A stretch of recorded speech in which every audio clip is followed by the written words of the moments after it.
Okay, nice. Okay, you can start now. Okay, so again, I'm pressing, you hear the hit, and then you lock. Okay, then I slowly release, and then now it's locked. Now, you see what happens if I'm not pressing the button. Okay, if I'm just doing it like this, I'm not locking, it will just go back out again. The hammer. See? Yeah. Yeah. It just, but if I tap and lock, now the hammer stays in. Now, when the hammer stays in, it's also taking the recording of the rebound number. Okay. Because if I'm testing without locking the hammer, there is no reading. Okay? Yeah. Yeah, try to do it. Let me know how it goes. Let's go. Like this. That was right. But it is coming back in. Oh, you have to walk it. Okay. Nice. How much? Wait. Oh, why are you showing zero? You have to work with it. Okay.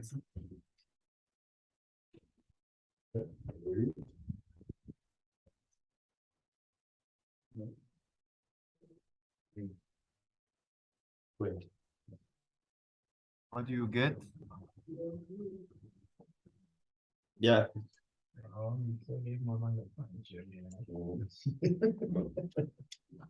It is.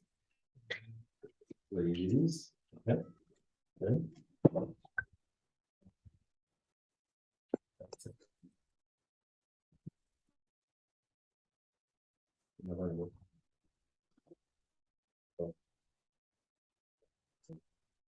Hello. Yep. Good. Yeah, we got some I don't know if you can see. Got some leadings. Okay, one more thing I wanted to tell you about the sampling. It's very important. No matter what, never press it and use the button in the same time. Okay? This button, again, it's like the brakes in the car. You don't want to move it and press it together. If you do it, it can damage the hammer. Okay, if you missed something, it doesn't matter that the hammer is not locked. It's fine.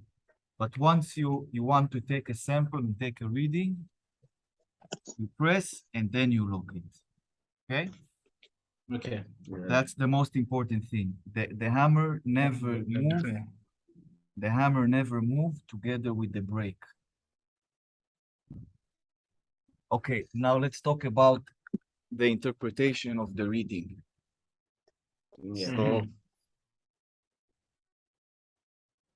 So let's say you have a reading on the bar, you get a number, right? Let's say 25.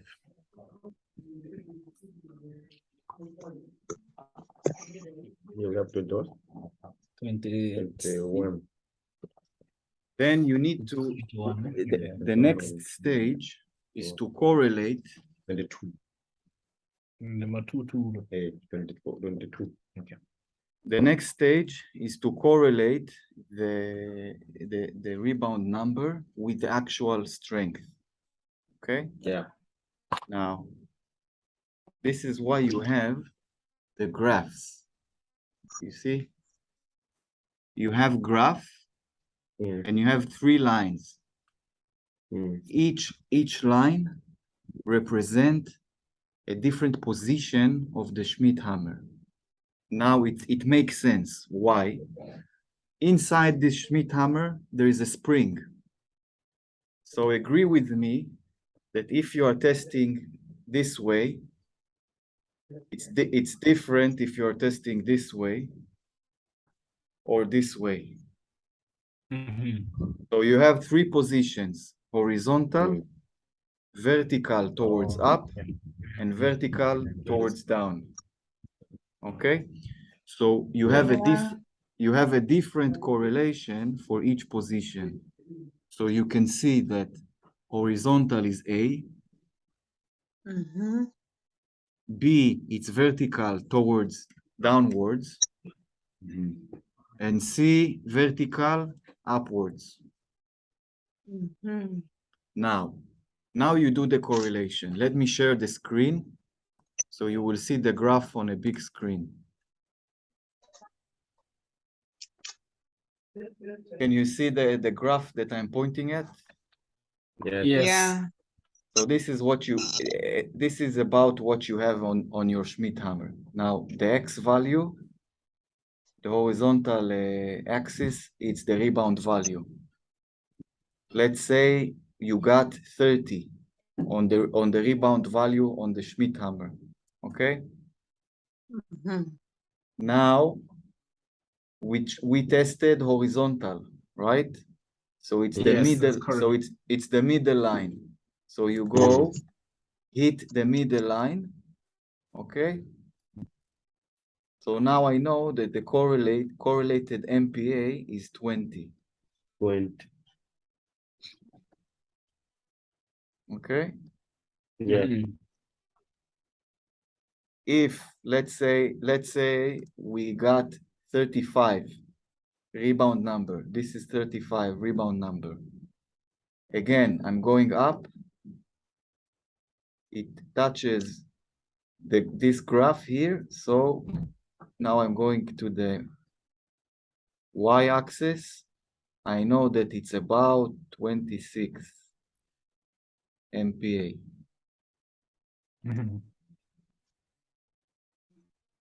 So this is basically the correlation graphs between the rebound number and the MPa.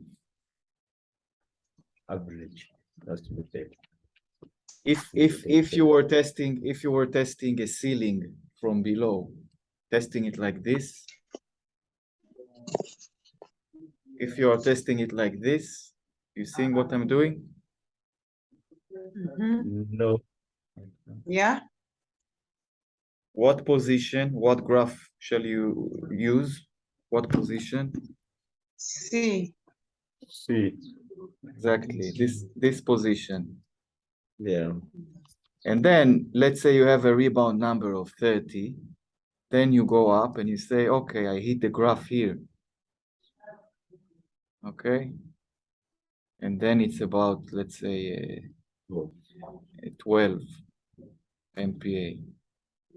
So you see that for each rebound number, you have 3 different correlation points. Mm.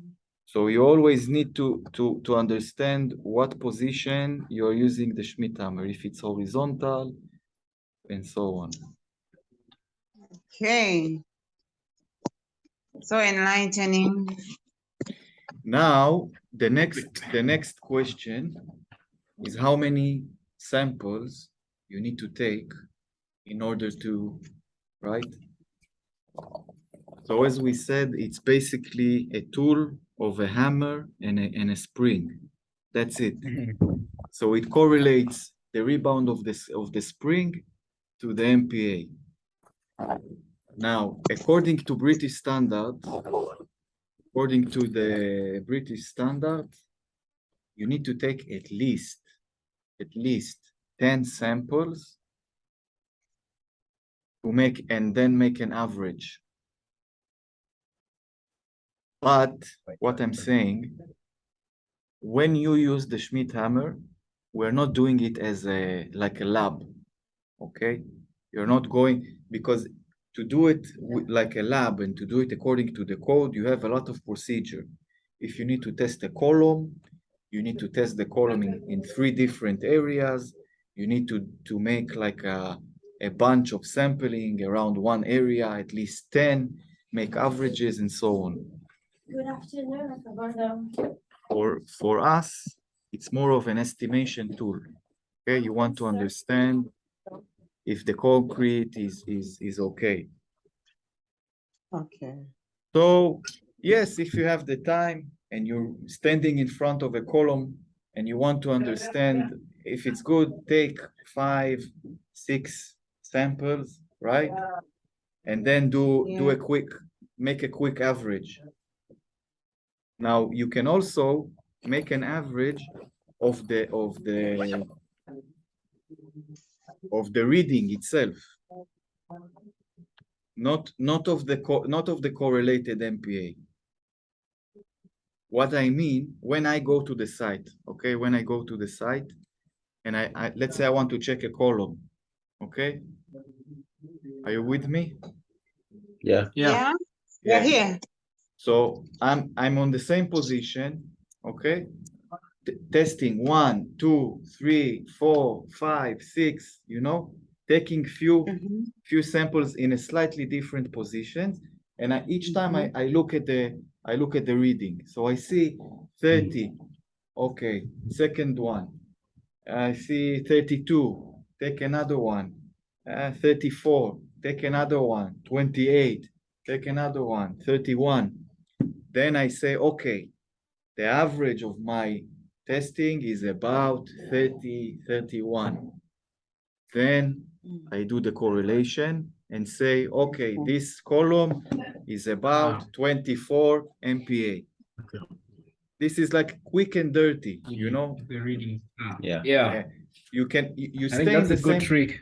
you stay in the Same same position. position, taking 5, 6, 7 readings and making an Five or average in six. your head. And making an Yeah. average in your head of the readings. Yeah. Then you do the correlation. Okay? Yeah. That's fine.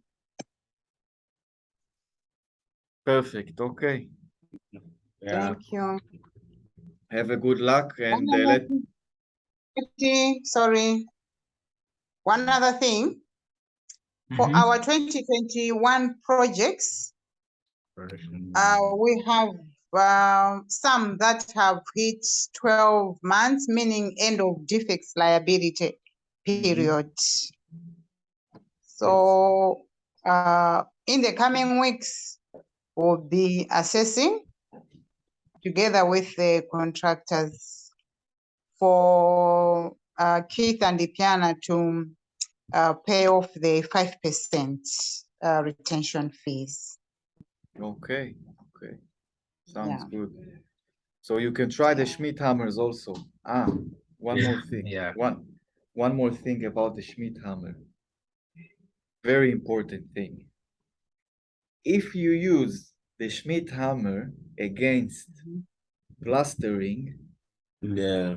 it will show you lower results. Yeah. Imagine that I'm trying to hit with a hammer against a pillow. Yeah. So it's softening the blow. So the plastering is much more softer and it's softening the blow of the Schmidt hammer. So when you do tests with Schmidt hammer, always do it on exposed concrete. If you do it against plastering, it's false. It's not true. Yeah. Yeah. One last thing. You see, you have this thing in the kit. In the bag. Yeah. Yeah. This is a stone for sanding a surface. Okay. Why? The Schmidt hammer should be used against smooth surface. If the surface is rough, it can also compromise the results. Okay. One more thing. Always use the blow when you take the sample. Make it vertical to the surface. Vertical. If you do like this and then you do like this, it's not the same thing. Always try to stay vertical, 90 degrees. So vertical, smooth surface, okay? not Yeah. plaster Mhm. and not plastering. Yeah.